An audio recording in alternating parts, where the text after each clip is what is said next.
마태복음 22장 15절로 22절까지 말씀을 한 목소리로 합독하겠습니다. 이에 바리새인들이 가서 어떻게 하면 예수의 말에 올무를 걸리게 할까 상의하고 자기 제자들을 헤롯 당원들과 함께 예수께 보내어 말하되, 선생님이여, 우리가 아노니 당신은 참되시고 진리로 하나님의 도를 가르치시며 아무도 꺼리는 일이 없으시니 이는 사람을 외모로 보지 아니하심이니이다.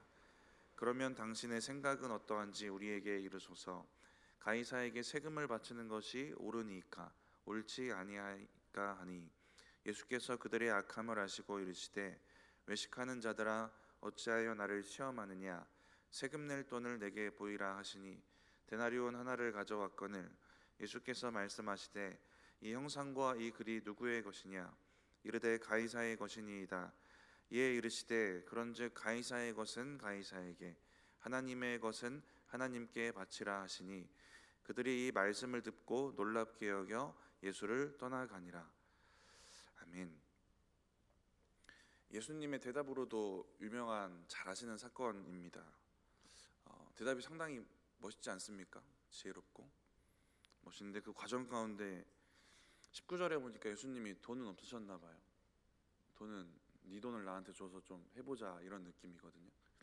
가난과 또 겸손의 마음으로 이 땅에 오셔서 사셨던 예수님의 삶을 볼 수 있는 단편이기도 한데요.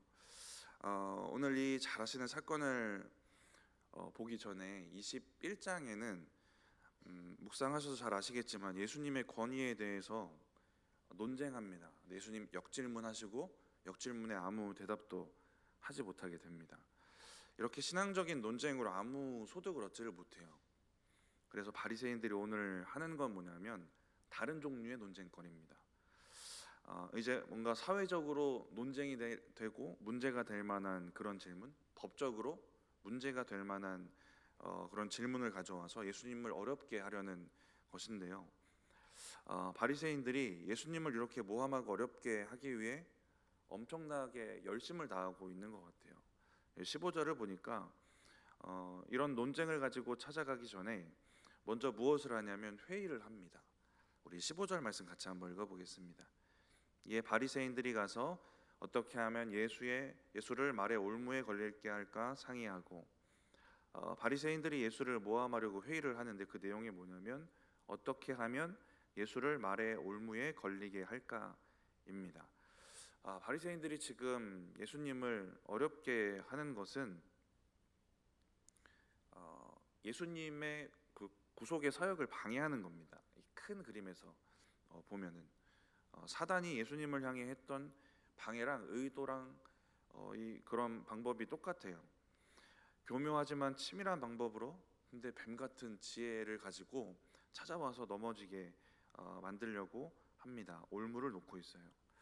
오늘은 이 부분에 좀 집중해서 말씀을 좀 나누고 싶은데, 저와 여러분에게도, 저와 여러분의 믿음과 신앙생활 가운데도 사단이 동일한 모양으로 우리를 공격하게 됩니다. 교묘하기도 하고 또 지혜롭기도 하고 치밀하기도 한 그런 방법으로 우리를 찾아오게 됩니다. 그때 우리에게 필요한 것이 무엇인가 생각해 보면 더 큰 지혜입니다. 오늘 말의 올무를 가지고 찾아온 자들을 넉넉히 이기신 분이 예수님이시고, 예수님이 가지신 더 큰 그 지혜가 이들의 그 올무를 이기게 됩니다. 저와 여러분의 인생과 신앙생활에 사단이 진짜 지혜롭고 교묘하게 우리를 찾아와서 이 올무를 놓고 걸려 넘어지게 할 때에 우리가 그 사단의 일을 고민하고 염려하고 이걸 고민하기 전에 더 큰 지혜, 참 진리이신 우리 예수님을 바라보면 되는 것입니다. 오늘 본문 17절에 보면 이들이 하는 질문이 있는데요. 질문을 먼저 한번 같이 읽어보겠습니다. 오늘 본문 17절입니다. 그러면 당신의 생각에는 어떠한지 우리에게 이르소서. 가이사에게 세금을 바치는 것이 옳으니까 옳지 아니하니까 하니. 이게 질문의 내용입니다. 당시 사람들에게 엄청나게 이슈가 됐던 그런 부분이에요. 세금 내냐 안 내냐. 근데 어쩔 수 없이 다 내고는 있었거든요. 식민지니까.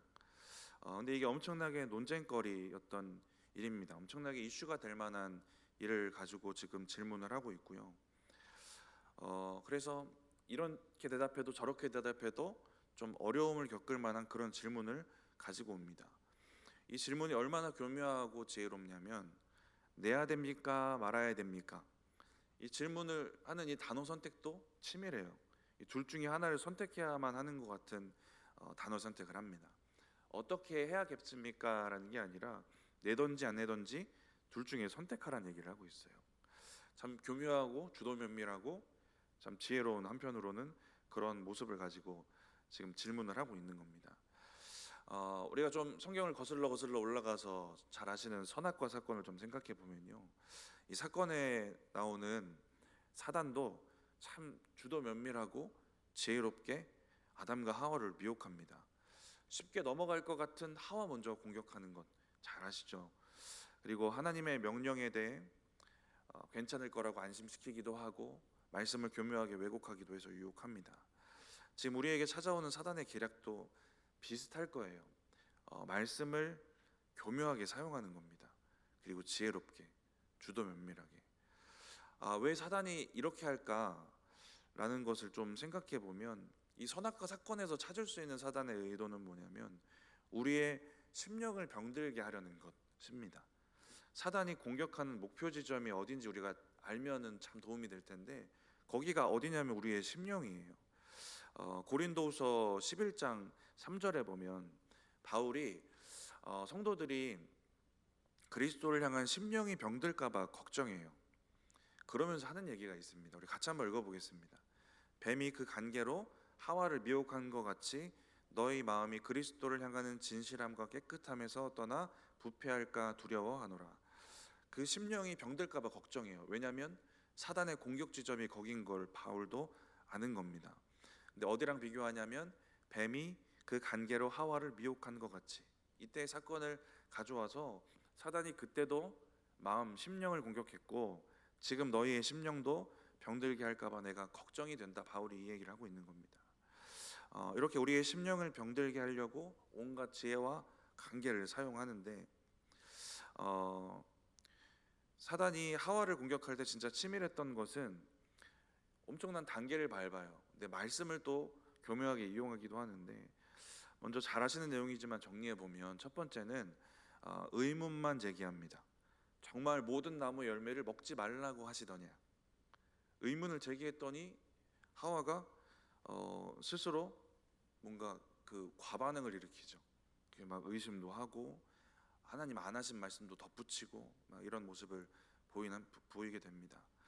그리고 사단이 하나님의 말씀을 부인을 해요. 뱀이 여자에게 이르되 너희가 결코 죽지 아니하리라. 이제 부인하는 단계가 생기고요. 그리고 거짓을 말합니다. 거짓을 약속해요. 너희가 그것을 먹는 날에는 너희 눈이 밝아져 하나님처럼 될 것이다. 그래서 하나님처럼 선악을 분별하게 될 것이다 라는 얘기를 합니다. 사단의 지혜라고 표현은 드렸지만 진실하지 못한 거짓 진리이고 거짓이고 왜곡입니다. 근데 사단이 이것을 거짓이라고 대놓고 얘기 안 하는 게 우리에게 찾아오는 모습이고 그것이 진리라고 또 근데 진짜라고 속이는 또 사단의 속삭임이 있기도 합니다. 사단의 올무에 우리가 걸리지 않으려면 무엇보다 이 말씀을 좀 명확하게 잘 알고 이 말씀을 왜곡하지 않고 또 정확하게 순종하며 살아가는 게 참 중요한 부분이 되는 것 같습니다. 사단의 지혜가 거짓이기 때문에 진짜 진리, 우리가 성경, 말씀을 가지고 대적하면 그 거짓이 반대로 드러나게 되는 건 너무 당연한 겁니다. 예수님이 사단에게 시험 받으셨을 때, 광야 시험 받으셨을 때도 사단이 그때도 교묘하고 지혜롭게 말씀을 이용해요. 그때 사단을 이기셨던 방법, 그때 사용하셨던 것도 말씀이다라는 것 우리가 잘 알고 있습니다. 그리고 또 한 가지는 너무 당연한 방법인 성령 하나님입니다. 성령 하나님이 우리 안에 계셔서 이 말씀으로 대적하게 하시고 또 이기게 하시는 우리의 능력이 되어 주십니다. 사단의 올무에서 우리가 자유하기 위해서는 너무 당연하게 말씀이 필요하고 성령의 도우심이 필요해요. 그렇게 우리의 심령을 지키고 우리의 마음을 공격할 때 우리가 든든하게 승리할 수 있게 되는 것입니다. 오늘 이야기를 좀 처음부터 다시 살펴보면서 좀 더 구체적인 방법으로 주어지는 게 두 가지 정도가 있거든요. 이것들을 좀 살펴보면서 우리가 어떻게 이 사단의 올무에서 넉넉히 승리할 수 있을까를 좀 생각해 보겠습니다. 바리새인들이 회의를 했고요. 15절에 그리고 엄청 나름의 지혜로운 질문을 준비합니다. 근데 16절을 보니까 바리새인들이 직접 가진 않고요. 두 부류의 사람을 보내는데 하나는 바리새인들의 제자들이고 하나는 헤롯 당원들입니다. 우리 16절 말씀 같이 한번 읽어보겠습니다. 자기 제자들을 헤롯 당원들과 함께 예수께 보내어 말하되 선생님이여 우리가 아노니 당신은 참되시고 진리로 하나님의 도를 가르치시며 아무도 꺼리는 일이 없으시니 이는 사람을 외모로 보지 아니하심이니이다. 두 부류의 사람들이 가는데 바리새인들의 제자들 그리고 헤롯 당원들입니다. 근데 이게 참 신기한 건 두 부류가 섞이기 힘든 사람들이거든요. 먼저 헤롯 당원들은 친로마 성향의 사람들입니다. 로마의 편에 서 있고 정책을 옹호하고 심지어 이제 그 로마가 명령하는 일들을 직접 수행하는 사람들이기도 합니다. 그래서 우리가 잘 알고 있는 이들이 주로 했던 일은 세리예요. 세금 걷는 일 했습니다. 그래서 같은 민족들에게는 매국노로 여겨지던 사람들, 매국노로 여겨졌지만 이들은 이러한 자세를 취해서 자신들의 세력을 유지하고 넓혀가게 됩니다. 그리고 또 한 부류의 사람들은 바리새인들의 제자들인데요. 이들은 헤롯 당원들과 반대로 반로마적인 성향을 가지고 있어요. 그래서 유대인들의 전적인 지지를 받고 있고요. 존경을 받기도 합니다. 그리고 여론 이들의 편이에요. 이렇게. 그리고 이 세금의 문제에 있어서는 세금 내는 것을 반대를 합니다. 이 신앙에 엄청나게 걸림이 된다라고 생각을 하는 거예요. 가이사라는 사람에게 납세를 하면 가이사의 권위를 인정하는 것이다라고 생각하는데 이 생각이 어디까지 가는 거냐면 가이사를 하나님과 동급으로 여기는 것이다라고까지 여기게 되는 거예요. 그래서 하나님에 대한 신앙이 훼손되는 게 가이사에게 세금 내는 행위다라고 지금 여기고 있는 사람들입니다. 근데 또 현실은 어쩔 수 없이 세금을 또 내고 있는 상황이기는 해요. 서로 참 다른 정치적 성향을 가진 사람들이 특히 그 질문과 관련해서 세금에 대해서도 너무 다른 생각을 가진 두 부류가 예수님께 찾아옵니다. 왜냐하면 예수님이 이들에게 있어서 공공의 적이었기 때문에 그렇습니다. 헤롯 당원들도 자신의 일을 하는데 예수가 걸림돌이라고 생각을 했을 것이고 바리새인들에게는 당연히 적이 됩니다. 공동의 적을 제거하기 위해서 이 논쟁에 함께 힘을 합치게 되는 것인데요. 이 두 부류의 사람들을 데려온 이유는 앞서 얘기했던 것처럼 말의 올무에 빠지게 하기 위해서입니다.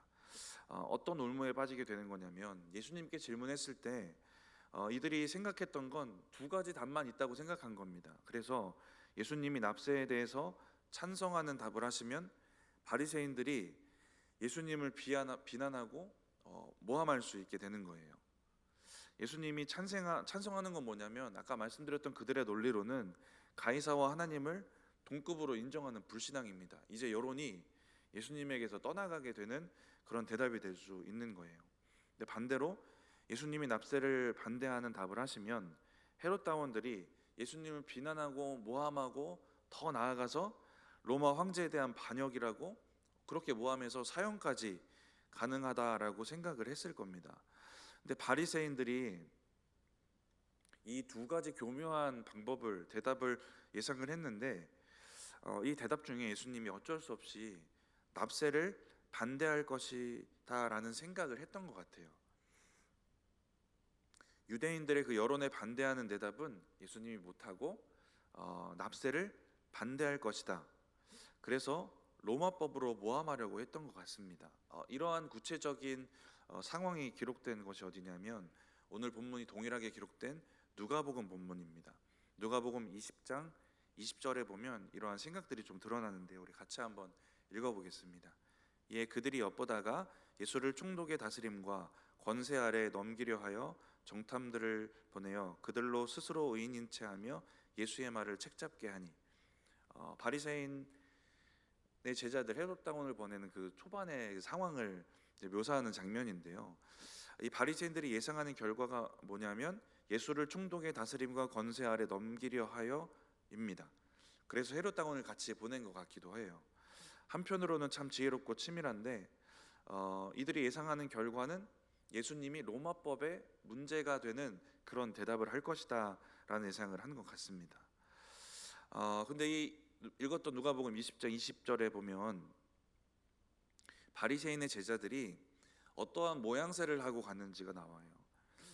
스스로 의인인 채 하면서 예수님께 갔다고 나옵니다.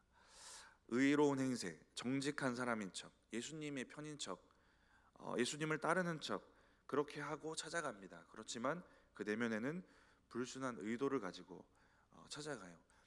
이러한 장면을 볼 때마다 우리의 신앙에도 분명히 틈탈 수 있는 부분이다라는 생각을 저도 합니다. 제 모습에 또 틈탈 수 있겠구나. 겉으로 드러나는 것, 겉으로 말하는 것, 그런데 우리의 속에 있는 신앙이 좀 다르거나 병들어 있는 모습일 수 있는 것, 이런 모습이 우리의 신앙에도 분명히 틈탈 수 있는 부분이구나라는 생각을 합니다. 계속 살면서 깨닫게 되는 것, 정말 저도 얼마 안 살았지만 살면서 자꾸 깨닫게 되는 건 내면의 동기가 너무 쉽게 병든다라는 겁니다. 그리고 그 병드는 것을 스스로가 참 못 보는구나라는 생각을 하게 됩니다. 겉으로는 의인인 척하는 바리새인의 그 제자들처럼 살고 있지만 속은 병드는 것들, 이런 모양이 되기가 참 쉬운 게 우리의 연약함이구나라는 생각들을 하게 됩니다. 바리새인의 제자들은 스스로 의인인 체하고 갔다고 하는데 우리는 은혜 받으려면 죄인인 것 알고 인정하고 주님께 가야 되는 줄 믿습니다. 그래야 은혜 받을 기회 얻고 회복할 기회를 얻는 것입니다. 후에 길게 말씀을 드리겠지만 바리새인들의 이 모습들을 자꾸 보면서 은혜 주시는 그 기회들, 회복의 그 키워드들이 자꾸 묵상이 돼요. 근데 또 반면에 그 기회를 잡지 못하는 바리새인들의 그 모습과 반응들을 좀 같이 묵상하게 되는 것 같습니다. 오늘 바리새인의 제자들도 자신의 그 모습들이 변화되고 또 회복되고 예수님을 만날 기회들을 잡지를 못합니다. 자기가 병든 걸 잘 못 보는 거죠. 다시 본문으로 돌아가서 이들이 그래서 가면을 쓰고 스스로 의인인 척하면서 이제 뭐라고 말하는지를 좀 같이 살펴보고 싶은데요. 먼저는 부르는 호칭입니다. 선생님하고 불러요. 선생님하고 부르는데 부르는 이 호칭 자체가 그 믿음을 대변하는 건 아니었어요. 유다가 예수님 팔아 넘길 때도 예수님께 입을 맞춰요. 내가 입 맞추는 사람이 예수다라고 미리 모함하고 온 거죠. 그리고 유다가 뭐라고 말하냐면 선생님 하고 부릅니다. 그리고 안녕하십니까 하고 인사해요. 그리고 입을 맞춥니다. 유다의 입술은 선생님하고 고백하고 있지만 제자의 모습은 아니었습니다. 안녕하십니까 하고 안부를 묻지만 팔아 넘기려고 하세요. 선생님이라고 불렀으면 제자처럼 살아야 됐습니다. 살았어야 그 믿음이 인정이 되는 겁니다. 우리가 부르는 호칭, 우리가 말하는 신앙 자체가 우리의 진짜 신앙이 아닐 수 있는 가능성 여전히 있는 겁니다. 16절에 이들이 한 말들을 좀 돌아보면 우리가 아노니 당신은 참되고 진리로 하나님의 도를 가르치시고 아무 거리끼는 일이 없으셔서 사람을 외모로 보지 아니하시는 분입니다 라는 얘기를 합니다. 이 말을 보면 말 자체는 맞는 말이죠. 옳은 말, 정확한 고백입니다. 근데 중요한 건 뭐냐면 그 고백과 내면이 일치하지 않는다는 것, 고백과 살아가는 삶의 순종, 살아가는 모습이 일치하지 않는다는 것입니다. 내면과 말로 고백하는 것, 순종으로 진짜 실천하는 것, 이것이 일치해야 되는 건 너무 당연한데요. 이 중에 무언가가 고장나서 부조화가 생기는 것이 우리도 살면서 경험하는 부분이기도 합니다. 그래서 주를 향한 나의 고백이 괜찮은지, 그 고백이 내 속사람에 있는 그 내면과 일치하고 있는지, 그래서 그 선한 동기와 고백처럼 진짜 그렇게 살고 순종하는지 우리가 이 부분을 잘 돌아보고 점검하며 살아야 할 것입니다. 다시 16절로 돌아가 보면 선생님이 하고 말하면서 얘기하는 이 부분들을 보면 칭찬입니다. 왜 칭찬하냐면 칭찬으로 한없이 높여놓고 힘든 질문을 해가지고 한없이 예수님을 깎아내리려는 겁니다. 그래서 일단 입에 발린 소리 하고 있는 건데요. 16절 마지막 부분에 이는 사람을 외모로 보지 아니하심이다 했는데, 이건 의미를 좀 생각해 보면 사람을 겉으로 판단하지 않는다. 예수님은 사람의 겉모양에 좌지우지되는 분이 아니셔서, 사람의 겉모습에 따라서 막 편견이나 이렇게 좌지우지되는 분이 아니셔서 진리를 가르치지 못하는 분이 아닙니다. 정확한 대답을 해주시는 분 아닙니까? 라는 얘기를 하고 있어요. 이 얘기를 왜 하냐면 우리가 바리새파 무리이고 헤롯 당원이고 이런 외적인 모습, 정치적인 성향들 신경 쓰지 마시고 편하게 말씀해 보세요라고 하는 겁니다. 예수님이 보시기에 참 가소롭게 느끼셨겠지만 이들은 예수님의 마음을 편하게 놓게 해서 이 두 가지 대답 중에 하나를 하게 만들려는 이런 교묘한 생각을 가지고 찾아온 것입니다. 답답하시기도 하셨을 것이고, 또 화도 나셨을 것이고, 가소로웠을 것이고, 또 한편으로 귀여워 보이셨을까 이 생각도 했어요. 묵상하면서 다 보이는데 이러고 있구나, 그런 마음도 있지 않았을까 하는 생각을 했습니다. 네, 이들이 하는 얘기가 뭐냐면 말씀드렸듯이 입 바른 소리인데 엄청난 칭찬입니다. 그런데 여기서 발견할 수 있는 건 이 칭찬에 예수님이 취하지 않으셨다. 우리가 보기엔 너무 당연한데요. 여기에 한 가지 우리가 사단의 올무를 대적할 수 있는 방법이 있는 겁니다. 칭찬이 예수님께는 그 칭찬에 취하지 않는 게 당연했지만 우리에게는 칭찬에 취하지 않는 게 그렇게 또 당연한 것만은 아니에요. 칭찬에 쉽게 우리가 취하게 되는 게 우리의 약함이기도 합니다. 근데 오늘 예수님의 모습을 보면 칭찬에 잘 취하지 않는 것, 칭찬을 받으면서도 자기를 잘 객관적으로 바라볼 수 있는 것이 이 사단의 올무에서 우리가 승리할 수 있고 이길 수 있는 방법이 되는 것입니다. 칭찬에 취하지 말자. 그래서 이 다짐이 저도 오래전부터의 저의 다짐입니다. 제가 설교를 하면서 또 목회자로 살면서 칭찬에 취하지 말아야겠구나라는 생각을 오래전부터 하면서 참 주기적으로 좀 되새기는 얘기 중에 하나인데요. 제가 좋은 설교가 아니어서 자주 듣지는 못하지만 설교에 은혜 받았습니다라는 얘기를 가끔 듣잖아요. 네, 그럴 때가 있습니다. 저도 그런 경우가 생기더라고요. 좋은 설교는 아니지만. 근데 이런 얘기를 들을 때 칭찬에 취하면 안 된다라는 생각을 반드시 해요. 너무 당연한 얘기를 말씀드리는 건데요. 이 칭찬의 주체가 당연히 제가 아니고 하나님이기 때문에 그렇고요. 그리고 제가 칭찬해 주시면 가끔씩 돌려드리는 말이 있어요. 칭찬해 주시는 분께 제 설교보다는 그분의 마음밭이 좋으셨다, 이 얘기를 이렇게 돌려드릴 때가 있는데 진짜 그렇기도 하고요. 그래서 칭찬하시는 분의 그 마음은 받되 칭찬에 취하지는 않는다라는 마음을 자꾸 돌아보게 되고요. 저도 무엇보다 객관적으로 자꾸 저를 살피게 돼요. 자기 객관화를 저는 나름대로 잘한다라는 생각이 있는데 제가 설교하는 것의 단점, 취약점, 저도 스스로를 너무 잘 알아요. 그래서 기능적으로 제가 좋은 설교관 아니겠구나라는 생각을 하고 늘 깨닫고, 말을 제가 조리 있게 하는 편도 아니고요. 지식이 엄청나게 뛰어나지도 않습니다. 오늘은 감기 걸려서 더 그런데 발성이나 이 딜리버리가 진짜 좋은 편이 아니거든요. 기본적으로 건강 때문에 호흡이 엄청 떠 있습니다. 나름의 컨트롤을 하지 않으면 목소리가 쉽게 뒤집어져요. 여러분 눈엔 잘 안 보일 수도 있는데 제가 엄청 컨트롤해서 말을 하는 거예요. 그나마 그래서 이 정도의 소리를 내는 겁니다. 강단에서 말을 뱉을 때마다 허리가 통증이 생기고 양 다리 근육에 엄청난 통증이 생깁니다. 한마디를 뱉을 때마다. 호흡도 짧아서 두세 문장 얘기하면 호흡이 차요. 그래서 그냥 컨트롤을 안 하면 계단 올라간 것처럼 헉헉댈 수밖에 없는 그런 호흡이 됩니다. 그래서 호흡이 뜨겠죠. 설교하고 내려오면 그래서 현기증이 생겨요. 그래서 막 몸이 휘청거릴 때도 많은데, 그래서 적당하게 열심히 제 속에서는 엄청나게 컨트롤을 해서 이런 소리를 내요. 그렇다 보니까 이런 발성이나 말하는 것에 있어서도 참 좋은 설교자는 아니겠구나 이런 생각들을 하게 돼요. 그래서 자기 객관화를 통해서 이렇게 또 칭찬의 대상이 진짜 누구인지를 또 바라보면서 이 칭찬에 취하지 않는 이 다짐들을 저도 자꾸 하게 됩니다. 그래서 자꾸 제가 소리 내는 게 힘들고 또 소리를 컨트롤하다 보니까 적당한 톤에 적당한 크기의 소리를 낸단 말이에요. 그래서 이 소리를 자꾸 들으면 제가 드는 생각이 졸리시겠구나 이 생각이 들어요.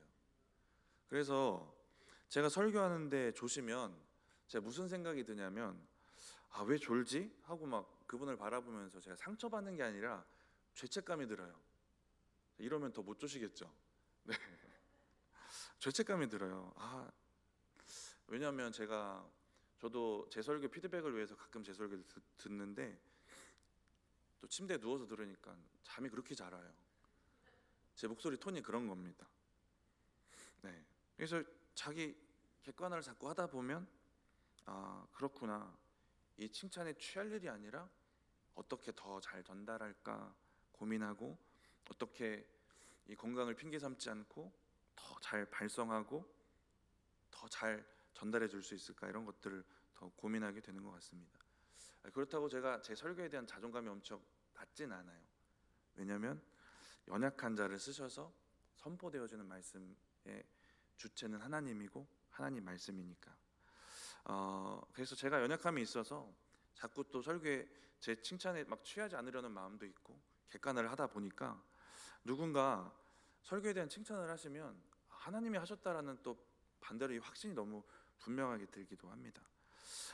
말씀드리려는 것은 칭찬에 우리가 취하지 않아야 우리가 취약한 이 칭찬이라는 것을 수단으로 우리를 넘어지게 하려는 사단의 간계를 우리가 넉넉히 이길 수 있다라는 것입니다. 하나님의 칭찬만 바라보면 되겠죠. 우리는 그렇게 살아가시길 바랍니다. 또 한 가지 본문을 통해 찾을 수 있는 이 사단의 이 올무를 이길 수 있는 방법 하나는요, 예수님의 대답에 힌트가 있습니다. 먼저 21절을 같이 한번 읽어보겠습니다. 오늘 본문 21절입니다. 이르되 가이사의 것이니이다. 이에 이르시되 그런즉 가이사의 것은 가이사에게 하나님의 것은 하나님께 바치라 하시니. 바리새인들이 준비해간 이거냐 저거냐 둘 중에 하나의 선택된 답이 아니라 예수님의 놀라운 지혜로 이 새로운 대답을 주십니다. 여기서 보여지는 것이 하나 있는데요, 원칙입니다. 무슨 원칙이냐면 하나님의 원칙, 성경적 원칙입니다. 먼저 가이사의 것은 가이사에게. 로마서 13장을 보시면 세상의 권세에 복종하라고 하셨거든요. 왜냐하면 로마서 13장 1절에는 이 권세가 하나님으로부터 난 것이기 때문이다 라는 얘기를 하세요. 하나님이 세우신 권세, 하나님에 속한 권세이기 때문이다 라는 얘기를 합니다. 그래서 세상의 권세에 우리가 복종해야 되고 국가의 질서를 지키는 것, 국민의 의무를 다하는 것도 충실하게 해야 됩니다. 그리고 21절에 또 한 가지 원칙을 말씀하시는 건 하나님을 향한 의무에 대한 원칙입니다. 이렇게 원칙을 가지고 대답을 하세요. 그러니까 바리새인들이 생각도 못했던 답이기도 하면서 꼼짝도 못하는 답을 주시는 겁니다. 여기서 우리가 한 가지 힌트를 얻을 수 있는 건 뭐냐면요, 저와 여러분도 사단의 올무에 빠지지 않기 위해서는 성경적 원칙이 분명하면 됩니다. 사단의 올무에 넘어지지 않으려면 성경적인 원칙이 바로 세워져 있으면 돼요. 성경적 가치관, 원칙들이 세워져 있으면 됩니다. 제가 청년들이나 교회 학교 사역을 할 때 분명히 가르치는 것 중에 하나가 너희가 배우는 말씀이 가치관 되어야 된다라는 거예요. 뭔가 도덕적인 얘기처럼 배우게 되거든요. 뭔가 좋은 말씀처럼 듣기는 하는데 삶에서 부딪힐 때는 원칙이 돼야 되고 가치관이 돼야 되거든요. 이런 부분을 강조하기도 하는데 오늘 본문에 예수님도 성경적 원칙, 가치관으로 이 대답을 주시는 겁니다. 예수님의 대답을 들은 무리들의 반응을 좀 같이 한번 읽어보겠습니다. 22절입니다. 그들이 이 말씀을 듣고 놀랍게 여겨 예수를 떠나가니라. 이 부분을 좀 같이 나누고 마치려고 하는데 22절뿐만 아니라 바리새인들과 예수님의 모습을 보면서 서두에 말씀드렸던 건데요, 기회 주시는 하나님, 그리고 거기에 반응하는 모습, 이 부분들을 오늘 본문뿐만 아니라 마태복음을 이번에 묵상하면서 좀 반복적으로 묵상하게 되는 부분 중에 하나거든요. 먼저 주어진 기회를 한번 생각해 보면 22절 말씀 한번 보시면 이 말씀을 듣고 놀랍게 여겨입니다. 지금 이들에게 주어진 기회는 뭐냐면 예수님이 어떤 분인지 알 수 있을 만큼 예수님의 놀라운 모습을 이들이 직접 보고 듣고 있다라는 겁니다. 마태복음 21장 32절을 보시면 이것을 보고도 너희가 끝내 뉘우쳐 믿지 아니하였도다라는 얘기를 하세요. 이 얘기를 하시는 걸 보면 뉘우쳐서 믿을 만한 충분한 것을 예수님이 말하셨고 보여주셨다라는 얘기입니다. 기회가 주어졌어요. 21장 45절을 보시면 대제사장들과 바리새인들이 예수의 비유를 듣고 이게 누구한테 말씀하시는 건지를 깨달았어요. 자기들을 가리켜 말씀하신 줄 알고입니다. 이 말씀의 대상이 누군지, 이게 무슨 말인지를 깨달았다는 겁니다. 기회를 얻었죠. 그리고 기회가 마음까지도 닿았습니다. 이런 기회를 얻었지만 반응이 어떻냐면 오늘 본문 22절을 보시면 놀랍게 여겼지만 이들의 반응은 예수를 떠나는 것입니다. 21장 32절에 이들이 뉘우칠 만한 것을 충분히 보여주셨지만 끝내 뉘우치지는 않았다는 겁니다. 믿지는 않았다는 거예요. 21장 45절에 자기들에게 하신 말씀인 걸 깨달았고 말씀이 그 마음까지도 닿았고 생각까지는 닿았지만 그 다음에 이어지는 21장 46절 말씀은 예수를 잡아 가두려 하는 모습입니다. 바리새인들이 오늘 본문뿐만 아니라 나름의 지혜를 가지고 여러 주제를 또 가지고 계속해서 예수님과 논쟁을 해요. 근데 논쟁을 통해서 자신의 무지만 드러나요. 예수 그리스도의 지혜와 권세만 반대로 드러납니다. 이렇다는 것은 이들이 졌다, 패배했다라는 것을 의미하기도 하지만 이들이 반면에 깨달을 수 있는 기회를 얻었다는 것이기도 합니다. 이 논쟁에 패배하면서 이들이 더욱 확실히 느끼는 건 예수님이 어떤 분이신가입니다. 예수님이 신적인 능력 가졌구나, 신적인 지혜를 가졌구나, 하나님의 아들이구나, 이것을 볼 수 있는 분명한 것들을, 그런 기회들을 얻게 되는 것입니다. 그런데 이들은 이 기회를 얻지 못하는 모습들을 우리가 보게 됩니다. 왜 기회를 잡기 어려웠을까를 좀 생각해 보면 기회를 가로막는 걸림이 있어요. 걸림돌이 있는데요.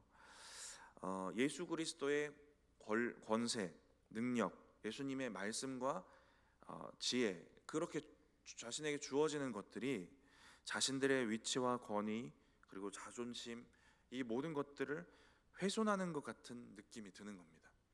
내 권위, 내 위치, 내 자존심을 훼손하는 것 같은 마음이 이들의 마음을 강팍하게 해요. 그래서 이들의 심령에는 은혜 받을 마음이 하나도 없어요. 18절에 예수님도 보셨지만 악한 마음뿐입니다. 논쟁하고 싶고 시험하고 싶고 모함하려는 의도만 있어요. 저와 여러분도 말씀이, 성경이 내 권위, 내 위치, 삶에서의 내 권위, 내 위치, 내 자존심, 내 것들을 훼손하는 것 같은 그런 지점을 만날 때가 있거든요. 말씀이 언제나 달콤한 것만은 아니니까요. 그때 우리가 어떻게 반응할지를 좀 생각해 볼 수 있을 것 같습니다. 더 죽는 마음, 더 낮아지는 마음, 그렇게 가난한 마음으로 겸손하게 들어야 되는 겁니다. 그래야 내 위치, 내 자존심이 무너지는 것 같은 그 지점이 필요하니까 말씀 주시는 것 아니겠습니까? 그때 우리가 바리새인들처럼 기회 놓치는 것 아니라 이 말씀 받고 은혜 받고 변화되고 고쳐지고 되살아나는 은혜가 있게 될 줄 믿습니다. 우리의 내면을 아시고 우리가 죽어져야 할 부분, 나의 아집들, 내 자존심들 아시는 주님이 필요한 말씀 주실 때 잘 반응하시고 그 은혜의 기회에 가난한 마음으로 나아가시는 저 여러분들 되시기 바랍니다. 말씀을 마치면서 사단의 그 올무, 그 나름의 지혜와 교묘함을 가지고 우리를 찾아올 때에 우리가 더 놀라운 지혜, 참 진리인 말씀을 바라보아야 되는 줄 믿습니다. 말씀 알기 위해 더 애쓰시고요. 말씀을 알 수 있는 기회들이 우리 교회엔 참 많이 주어집니다. 기본적으로는 큐티, 성경 공부, 설교, 또 개인의 묵상들, 수많은 기회들이 있어요. 이 기회들을 놓치지 마시고 더 알기에 힘쓰시기를 바랍니다. 그리고 알게 된 말씀들이 아까도 말씀드렸던 것처럼 여러분의 삶의 원칙이 되고 가치관이 되도록 만들어 가시기 바랍니다. 그렇지 않으면 삶에서 이게 부딪혔을 때 아무 효과도 안 나는 말씀 되는 거예요. 그렇게 말씀을 가치관으로 원칙으로 잘 만들어 가시길 바라고요. 또 앞서 나눈 것처럼 우리의 내면의 동기를 돌아보고 또 우리가 사람의 말이나 칭찬에 너무 쉽게 넘어지거나 교만하지 않도록 하시는 성령님의 일하심을 잘 바라보시며 살아가시기 바랍니다. 그렇게 사단의 올무에 넉넉하게 승리하시는 저와 여러분들 되시기 바랍니다. 우리 함께